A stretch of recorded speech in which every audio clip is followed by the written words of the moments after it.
If you're a veteran mechanic or even an expert, tune in to 12 minutes and 48 seconds for special oil ring considerations on some new piston designs that we've been seeing more and more of. Alright guys, I'm just going to show you real quick a close-up here of piston ring installation here. This is just practice, so this is nothing new or anything, but I really want to focus on this oil control ring and how people install these incorrect. Go ahead and zoom in here. Alright. You know, we talked about this yesterday in class. You could see the holes inside here where the oil is going to be basically scraped off the cylinder wall and then go back down into the crankcase. Okay, so that's what we got going on. Now, what I like to do of my ring sets here, you guys, when you took them off, you labeled yours for the top sides. In this particular one here, you can see here that there's a dot. So Harley-Davidson's made this nice. And you can see that that would be the upside. Sometimes it's a T or whatnot. Sometimes there's a T or an A on there as well. You get your black ring, which is your second ring, and we call this the chrome ring, which is the top one. But I'm going to focus here on putting the oil control ring together first. The big thing about this guy, like we talked about, is that there's three pieces. Now, you guys, you that are in the program here, what would you call these little lines that are around here? Witness marks. It's a witness mark, right? So we've got that other video on that. So that means that this road's something like this. And what that actually is, take a look here, zoom in on that. That's not necessarily scratches. That's where the carbon from combustion has went past there and kind of stained the ring. That makes sense? So that's not machined that way. It's just how it's ran its life. That's just a carbon track. So while you're zoomed in there, let's go ahead and take a look at the expander ring here. And we said here that this lip, okay, is the thing that people get into trouble on. Okay, you can see the bottom one here and the top one. And that rail has to rest against both of those. So the expander needs to go in first, and we put a top rail and a bottom rail. If this rail is allowed to go on top of this, here I'll put it together wrong. If I'm allowed to go on top, okay, it's going to make it overall thickness much thicker. Okay, and it's going to wedge and lock into the piston. Okay, what I need, let's see if we can get the back side of this. Here I'm on top of that back lip. Notice how the back side of the expander ring disappears because the rail is on top of it. This would be incorrect. Okay, but I'm going to take and put it correct, and do you see how it's showing itself? There we go. This is the correct placement, and you can actually see the backside edge supports the rail out and in the correct position. So let me go ahead and do the bottom one too. Try and see if I can't make a little sandwich here. And when these are in the right place, okay, see that? Yep. Notice how the expander is inside? Yeah. Mm-hmm. Okay, so these will go up and down the cylinder wall, and that oil will go scrape through the expander, through the holes in the piston, and down into the bottom of the crankcase. Let's take a look here at what this looks like if you do it wrong and you wedge those in place. So I'll make a assembly here with it on top. I can't see the back rail, right? Mm-hmm.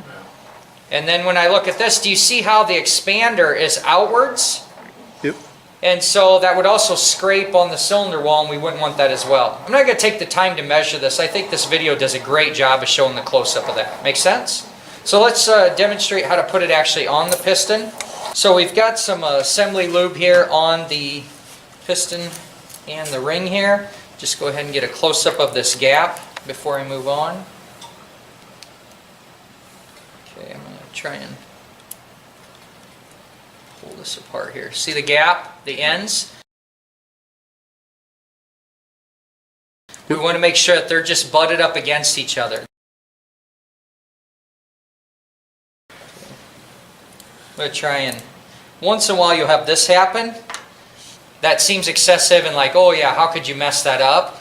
But the problem is, when people put the ring expander on here, you can force that thin metal and wedge it in there with those ring expanders. Remember how they had like a ratchet on them?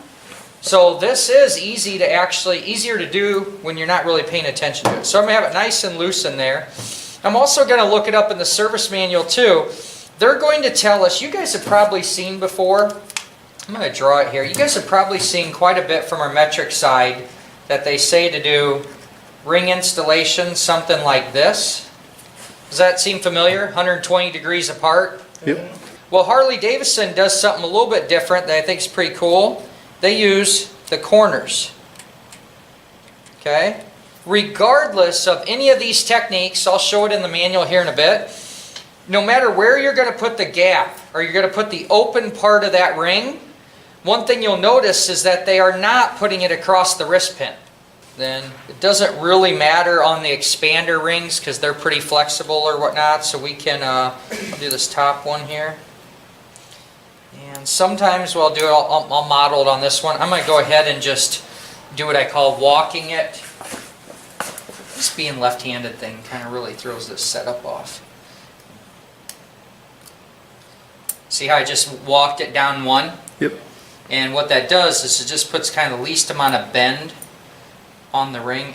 Tell me if I'm blocking, please. You're blocking. Well, no, you're good now. Okay.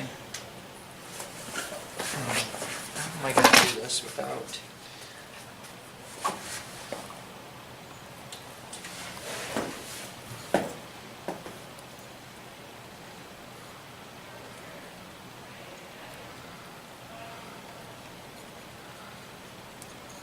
It's very hard to not block.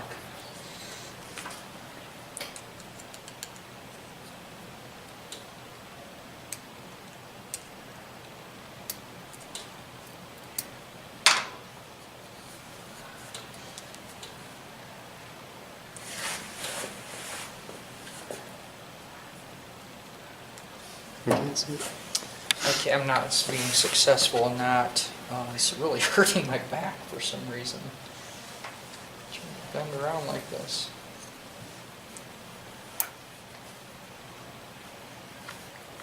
Stop.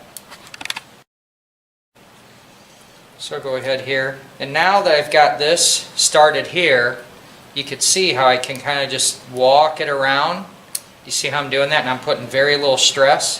What I'm going to try and do this time is not let this fall all the way into the second groove. I'm going to see if I can go ahead and just pop it. Nope, it slipped on me. It's a good thing about assembly lube.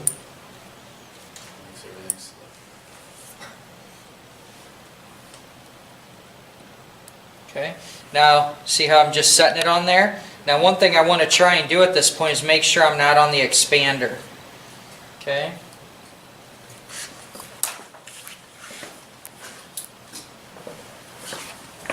Let me show you something. What I need.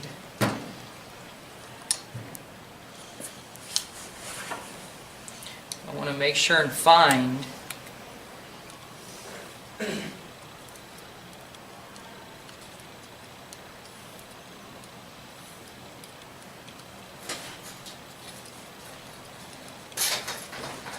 you guys won't be spending near this amount of time because you're going to be just putting it on. Makes sense. So I'm just going to make sure that that's out of the way of this gap for right now. Okay. So now that I'm here, I'm going to take and walk this around. Same thing as I did before.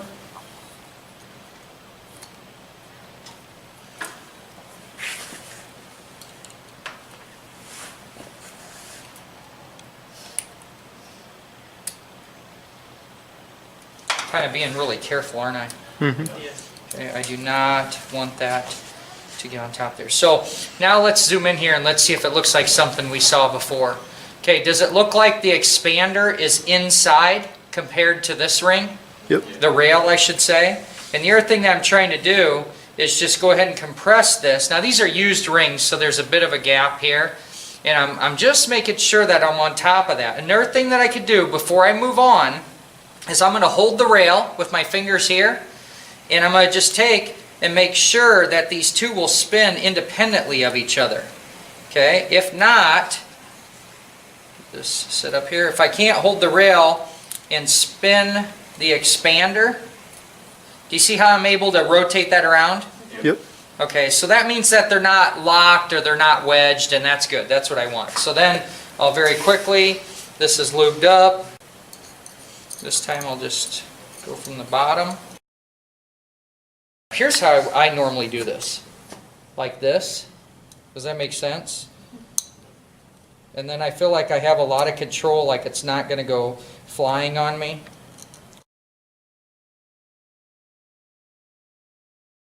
When this is assembled, I'm going to get those gaps the right place. This is what I want you to be able to do. Do you notice how I could turn that whole assembly? What that tells me is that I'm not on top of that expander ring. This right here, I'm compressing this with my fingers, and I can rotate that. If that wedged or locked up, you'd know right away, because when you go to spin the ring, the whole piston would turn. Okay? You have to do this step. If you don't, you're going to get into trouble. To have an ultimate verification, what you could do, this would be a good time to check your side ring clearance here and measure that per the service manual. That oil ring installed correct? Yeah. Absolutely. So I'll go ahead and just finish off these other couple of rings here. What you're going to see is we got our dot. This is the black ring, or the second one. That's going to face up. Then I'm going to use this tool. I'm going to preload this on here. This has got oil on it, and very lightly, the minimal amount of drag, and then install that ring. I squeeze it and I rotate it. That tells me if there's any problem. I'm going to do the top ring. You're going to see the same thing where we have a dot on here. And it looks like this was put on by the technician that is not marked by the ring manufacturer. This is something the technician did so we could put this used ring back in the same direction. Great job there, Anthony. Yeah, should we get that on? Life is good. Let's show the Harley-Davidson ring gap layout. Just for purposes to show you guys here, we copied this chart here that you can see right out of Harley-Davidson. So you start with the expander, the top rail, and then the bottom rail, the second compression ring, and then the top ring. We're going to set all those gaps up in that direction. I'm going to go ahead and set all those. So I got to find my expander one here first.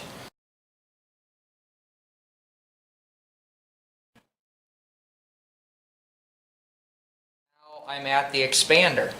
So my gap, my ring gap, is right here on that one. So then I'm just going to follow along.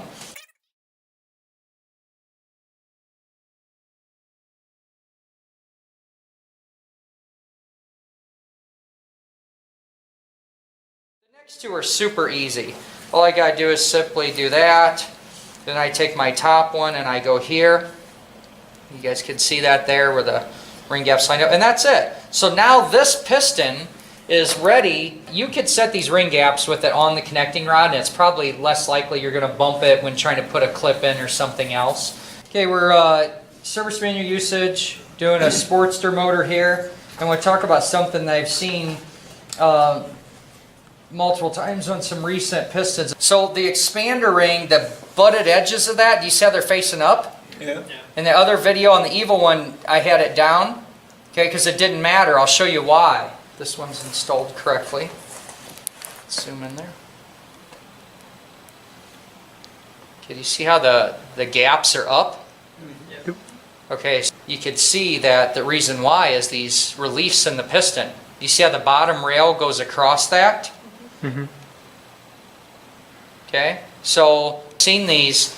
I remember Harley-Davidson at Skills USA was talking about this at a station that they did, and they might have just been talking about it in the review or the training, but they were saying that people overlook this. And now on this sporty piston, do you remember how there were no holes drilled? Okay, there are no holes drilled for the oil to go through. So they're going to take and scrape the oil. It'll run around the ring, and then it has a way to exit out here and then get down into the engine through this relief path. Does that make sense? Okay, so I just wanted to point that out, that there are going to be different procedures for different models.